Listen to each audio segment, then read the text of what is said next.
It can be hard balancing taking care of kids, senior loved ones, and yourself. Remember, it's okay to ask for help.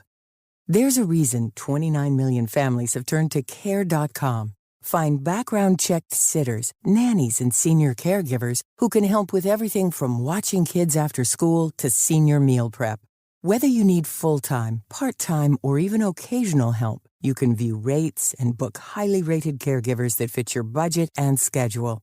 Get the help you need with Care.com.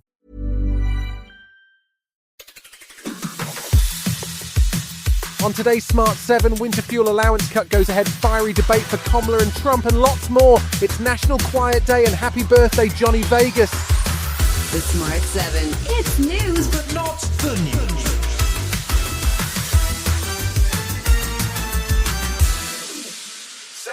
After several weeks of public wrangling, the Labour proposal to cut the winter fuel payment allowance for millions of pensioners passed a vote on Tuesday.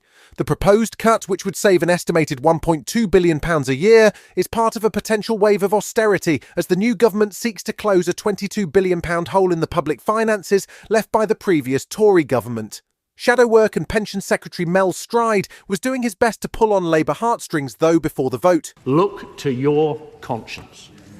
You know in your heart that these measures are wrong and that these measures are going to lead to untold hardship for millions of elderly and vulnerable people right up and down this country. In the end, there was only one Labour vote against the motion from John Trickett, who will now lose the Labour whip, but there were 53 abstentions, which was higher than expected and could signal future trouble for PM Keir Starmer. Back in the chamber, Labour Work and Pension Secretary Liz Kendall was pointing out the Tory hypocrisy. The faux outrage from members opposite about those just above pension credit threshold, when it was their former Tory Chancellor George Osborne who took a red pen to it and has created some of the problems we're now having to deal with.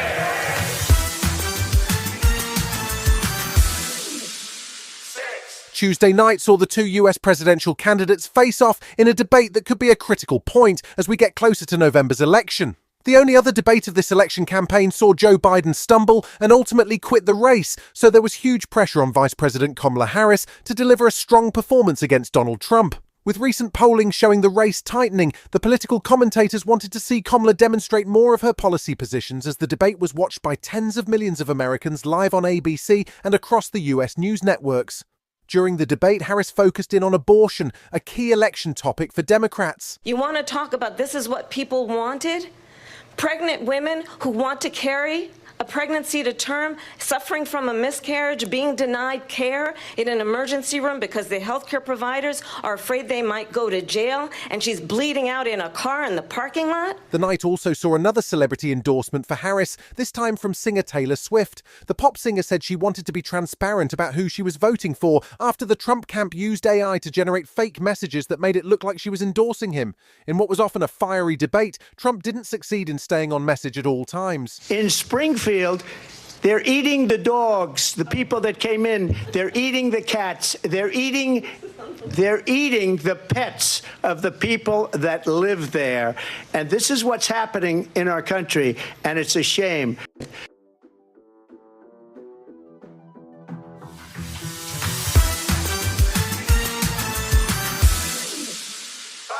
The war between Russia and Ukraine continues to escalate as Ukraine launched drone strikes at Moscow that killed one person and saw the closure of airports around the Russian capital. The aim for Ukraine is to bring the war home to Russia, but Russia has been retaliating with an escalating series of missile strikes across Ukraine, primarily hitting civilian or energy targets. Tuesday saw a rare joint press conference between US Secretary of State Anthony Blinken and the UK's Foreign Secretary David Lammy in advance of a planned joint trip to Ukraine later this week. They're keen to shore up support for Ukraine, and the matter will also be on the agenda when Keir Starmer meets with Joe Biden in Washington on Friday. There was alarming news too that Russia has received more weapons from Iran. Alongside the Shahed drones, Iran is also providing short-range ballistic missiles, the Fatah 360, which have a range of 75 miles. Russia has now received shipments of these ballistic missiles and will likely use them within weeks. This development and the growing cooperation between Russia and Iran threatens European security and demonstrates how Iran's destabilizing influence reaches far beyond the Middle East. More than 1,700 prisoners were released early on Tuesday as the new government tries to manage a chronic overcrowding crisis in the UK's prisons. It's the first wave of what is expected to be 5,500 prisoners released between now and the end of October, and the most violent offenders, or those convicted of sexual offences, are not eligible for the scheme.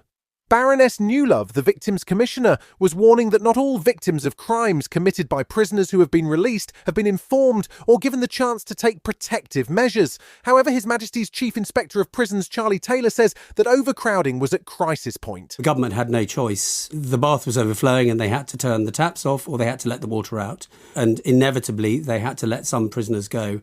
Particularly with the rioters coming in over the last few weeks, we were just completely running out of space. Still to come on the Smart 7, Aston Martin have big news and James McAvoy unlocks his nasty side right after this.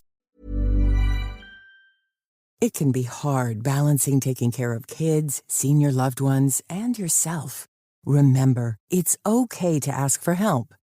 There's a reason 29 million families have turned to Care.com. Find background-checked sitters, nannies, and senior caregivers who can help with everything from watching kids after school to senior meal prep.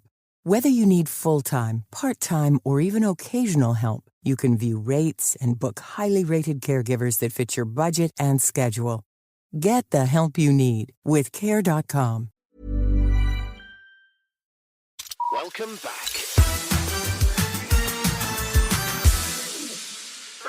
Tuesday night saw England face Finland in Nations League action. It ended 2-0 to England, with Harry Kane grabbing both. Meanwhile, Tuesday saw one of the worst-kept secrets in Formula One finally confirmed, as Aston Martin announced that they had signed former Red Bull designer Adrian Newey. He'll join Lawrence Stroll's team as a shareholder and the new technical managing partner in a bold statement of intent from a team that also boasts former world champion Fernando Alonso. They've won races as Jordan and as Racing Point, but not yet as Aston Martin, and Newey knows that there's work to be done for 2026. You have to be honest with yourself, you have to keep yourself fresh, and so I felt I needed a new challenge. Lawrence and I have known each other off and on over the years, so really Lawrence's passion and commitment and enthusiasm is very endearing, it's very persuasive. James McAvoy is an actor with great range, from playing a youthful Professor Xavier in X-Men First Class to voicing a garden gnome in Romeo and Juliet. He's not afraid to try something new. He was brilliant as supervillain Wendell Crumb in M. Night Shyamalan's Split and Glass, and now he's tapping into that psycho side once again in new thriller Speak No Evil. It's a remake of a Danish horror movie, and it sees McAvoy as that friend you make on holidays who slowly but surely turns into a total psychopath. He says he loves the chance to keep an audience guessing. Getting to play with the audience, and I've been lucky enough to get to do this a few times in my career, where you're like presenting something that seems quite palatable and safe enough to enjoy and laugh at and laugh with, and then you kind of sucker punch the audience with something that's so unacceptable to say or do, and you kind of make the audience feel bad about the fact that they're enjoying watching this person. The Saturday Night Live TV show has been a platform for generations of comedic talent, with names like Will Ferrell, Tina Fey, Chris Rock, Kirsten Wiig and many more getting their breakthrough on the NBC show. It's been running since 1975, and now a new movie takes us behind the scenes for the 90 minutes before the first ever live show. It's written and directed by Jason Reitman and has an all-star cast, including Finn Wolfhard, Nicholas Brown, Ella Hunt and Willem Dafoe. It had a great reaction at the Telluride Film Festival, and it hits cinemas in October. They want you to fail. They're betting on it. That's logical, Dick. That's why they're paying us all to be here. I mean, we're 90 minutes of live television by a group of 20-year-olds who've never made anything. Okay, so this is a bit? Look, I don't get half the shit that they do. You've been listening to The Smart 7. We'll be back tomorrow at 7 a.m. Hit that follow button and have a great day. Give us 7 minutes, we'll give you the world.